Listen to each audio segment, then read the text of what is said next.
صباح الخير يا ست الكل. يخرب بيتك على بيت امك يا اخي. ماما وانا كنت عايز فلوس صح؟ عرفت ازاي؟ من حنان صوتك. ربنا يخليك لنا يا رب يا ست الكل ويخليك المصري يا رب.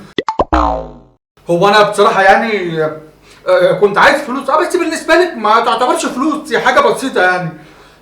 وانا كنت عايز 200 جنيه بس عشان هخرج مع اصحابي النهارده بالليل. حاضر يا حبيبي من عيني. موافق؟ يا فرج الله لك الحمد يا رب. بس على شرط يا ابن الموكوسة. شرط؟ شرط. حاضر اوامرك يا ماما. ايه هو الشرط ده؟ تكنس الشقة وتمسحها وتنظف الحيطان بالريشة. اكنس الشقه وامسحها واعمل الحيطان بالريشه؟ يا ست الكل وعلى الريشه هعمل نفسي ريشه حمامه. انا في خدمتك يا ست الكل.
Hours later.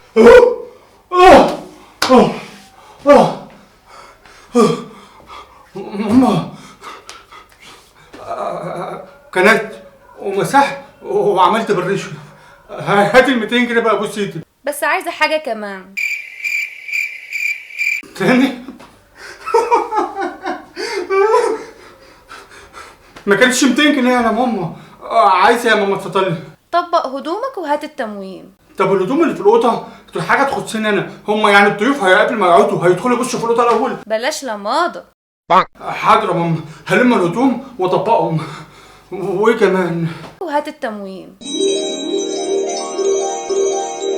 حاضر يا ماما حاضر. حاضر.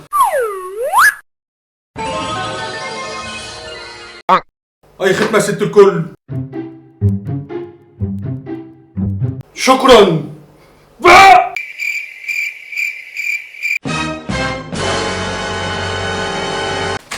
ده حرب بره بس وماله ونقول كله عشان خاطر 200 جنيه. ماما مين حبيب ماما؟ انا مين قلبي ماما؟ انا ست الكل جبت لك الطلبات اخيرا اهو عشانك وعشان الضيوف. بص ايدك بقى هاتي ال 200 جنيه. كده دورك خلاص خلص يا موكوس. يعني خلاص مفيش طلبات تاني؟ الحمد لله يا رب الحمد لله. 8 hours later. ماما انا عايزك تقبضيني بقى 200 جنيه بسرعه بالله عليك عشان اصحابي مستنيني. شيل فيشة السخان. حاضر يا ماما. خلاص يا ماما السخان كله تمام. الفلوس بقى؟ صحيح اطفي نور المطبخ كمان. حاضر. خلاص يا ماما نور المطبخ كله تمام. الفلوس بقى؟ اطفي الشاشة كمان. يوه ها طلباتك اوامر. حاضر يا ماما. ممكن الفلوس يا ماما؟ من عيوني. هات الشنطة واحدفها. حاضر. كنت عايزة تعمل لي حاجات كمان بس خلاص كده حرام. اتفضلي يا ماما. اخيرا اللي بيتعب بيلاقي برضه والكل مجتهد نصيب. الفلوس فين يا نهار اسود؟ يا نهار اسود، لا اله الا الله، فيها ماما. مفيش غير 10 جنيه. ايه؟ ما معكيش غير 10 جنيه؟ حسبي الله ونعم الوكيل.